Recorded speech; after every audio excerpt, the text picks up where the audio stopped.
Well, folks, he said he wanted to get on a roll, and on a roll he is with a 7-2 run here at the Janitor's Closet. Bryce Hunt and Josh Frey-Sam here with you, folks, for the remainder of our Week 13 Best Bet show. Of course, following up on our Thanksgiving Day video this week for Week 13. Josh, you went 3-1 on the big day. A nice start to our week, and we're gonna have two plays here to close out the week. 3 units still to go on this slate for you. Yeah, man. Yeah, and looking forward to this. This was, as I was telling you before we started recording here, a lot of leans this week that I really like on Sunday. A lot of things that I like, but just need to see a little bit more. Need to dive in a little bit more before we put it on the show here. So obviously we didn't put them on the show. A lot of dogs that I like this week. Actually, this could be a huge pup week in my opinion. But I guess we'll see how that kind of plays out. But for today, two plays and. Let's see if we can't make it a nice 5-1 week and move on to week 14. Yeah, let's do it, man. Without further ado, folks, if you want to do us a favor, we're still in that Thanksgiving kind of spirit. We're thankful for you, folks. If you're thankful for us, hit that like button, hit that subscribe button, leave a comment down below. We're rolling right now, looking to keep that going. Looking to do that every week for you guys. You can hit our newsletter as well in the description of this video for free. Not going to take any payment information, not going to take any payment at all because this is a free newsletter. Just throw your email address in there and get these plays the second that Josh and I are placing them ourselves before any of these lines move or shift or the prices change on them. It's always the best place to get these plays at the prices that we're talking about them because, things can change as, maybe we like a team by 3 points and they move up to, -4.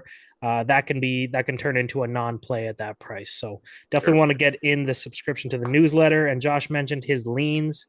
You can see those on Twitter or X at TJC Bets. If those plays do come to fruition, they will be posted on there as well. Josh, without further ado, we were just talking about this game. Let's start there.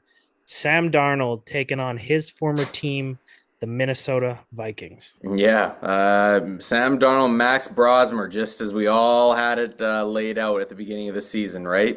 So that's fascinating, man. Minnesota taking a trip to Seattle and the 12s. Here's the deal, Bryce. We got a rookie quarterback in Max Brosmer now. Could it get much worse than what JJ McCarthy was doing? I don't know. We're about to find out if it can get worse than that. All I do know is that JJ McCarthy, the numbers that he was putting up this season, and especially over the last few games or so, are historically bad.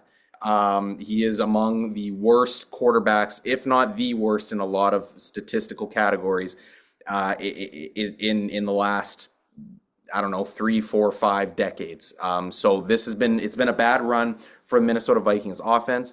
And I just don't project it's going to get any better here. The play in this is Seattle -11.5. And Bryce, you and I have been talking for a long time, and you know that I'm as hesitant as anybody when it comes to a double-digit spread in the NFL. So for me to want to play this and not only do that but mark it as a best bet, to me it kind of surprised myself almost a little bit, if I'm being honest with you in this. But with that being said, we got Max Brosmer, rookie quarterback, making a trip to what is arguably the toughest place to play in the National Football League. This is a rookie quarterback going up against a Mike Macdonald-led defense that is playing with some swagger right now. The spot right now it's phenomenal for Seattle. You're talking about a revenge spot for Sam Darnold, who is going to want to play really well against this Brian Flores defense. You're talking about the offense that's humming. You're talking about them going to be at home. And you've got Mike Macdonald going up against a rookie quarterback here who just literally, again, could not ask for a worse place to make his NFL debut. So with all of that being said, we're gonna take the chalk here. We're gonna lay the big number. Minnesota's offense, again, I don't know how much worse it can get, but I don't suspect it's going to get any better. So at best, I think it's going to remain the same, in my opinion. But you're going up against, this is a tall task for Max Brosmer. And any concerns of a backdoor cover, I don't really worry about too much. Again, I think about the revenge spot here for Sam Darnold and how I think that he's going to want to he's going to want to make a statement here, and I think his teammates are going to want to make a statement for him. So we're going to go Seattle minus 11.5, and I don't know if I said how many units yet. For 1.5 units is going to be the play. It's as simple as that for me. I like the big number in this spot. Okay, so from one of the better defenses in the NFC in Seattle, we're looking at one of the best defenses in the AFC, Mm. maybe one of the best defenses in the league, in the Houston Texans. They're facing on one of the more impressive offensive units so far to this point this season, the Indianapolis Colts, Josh. Yeah, what a big game. This is a big game, man. The lot of we just watched on Thanksgiving the Packers and the Lions and the ramifications that game will have on the remainder of the season in the NFC North. This is exact same spot. This is going to be a playoff like atmosphere in Indianapolis, because if Indianapolis can pull out the win here, they don't necessarily lock up the division, but they're there. They're in the driver's seat for the rest of it. If Houston wins, however, well, now you got a whole pile. This AFC South is totally up for grabs in down the stretch here. So this is going to be a really fascinating game to watch. The play here, Bryce, Houston plus 3.5 for 1.5 units. We are taking the road team in this game, and a lot of people might disagree with this here. Listen, this is an Indianapolis Colts offense that has been averaging like 30 plus points a game at home this season. They are rolling. You mentioned it, Bryce. They're one of the best in the league. I do invite people to go look back at, these teams that they have faced, though, especially at home this season. Miami, they had a nice game against Denver there, in which we were on the wrong side of. You'll remember in week 2 that penalty on the late field goal there, the game-winning attempt here for Denver. They put up 29 points against a really good Denver Broncos defense. But after that, you're talking about 40 against the Raiders, 31 against the Cardinals, 38 against the Titans, 31 against Atlanta. I mean, you're not really, I just have yet to see them. Yes, they're playing well, but they're also, this is going to be their toughest task at home all season. And so I think that is going to be reflected in, maybe we don't see as efficient of an offense in Indianapolis. I still think they're going to get theirs for the most part. Now, on the flip side, you have a Houston Texans offense that has been doing about as well as you could ask them to do under the circumstances, with Davis Mills being at center, under center. Well, now you've got CJ Stroud back at the helm here, and going with Nico Collins, who a lot of you guys will remember has significant success against the Indianapolis Colts. And so this is an offense that I think is comfortable in this spot.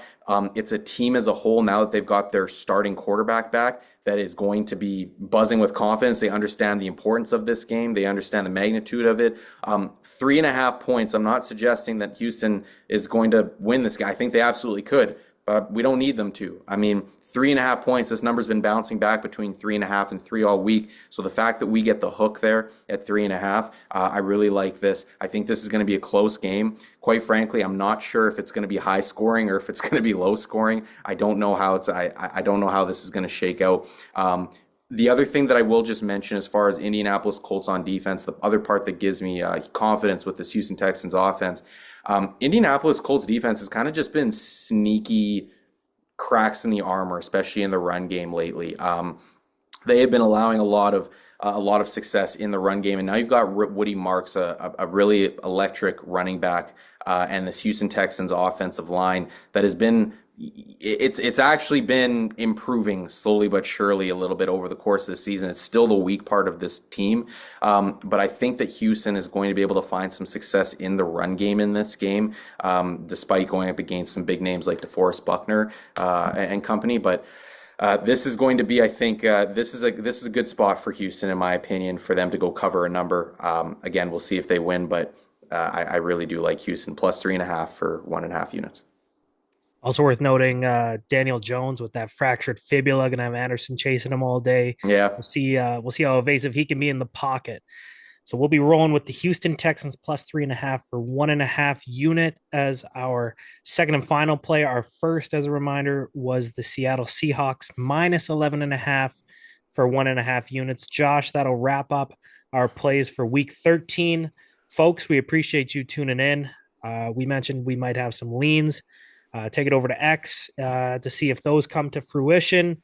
hit that newsletter subscription and leave a like, comment, subscribe. We appreciate you, folks. Enjoy your holidays, and we'll see you right here next week. Yes, sir.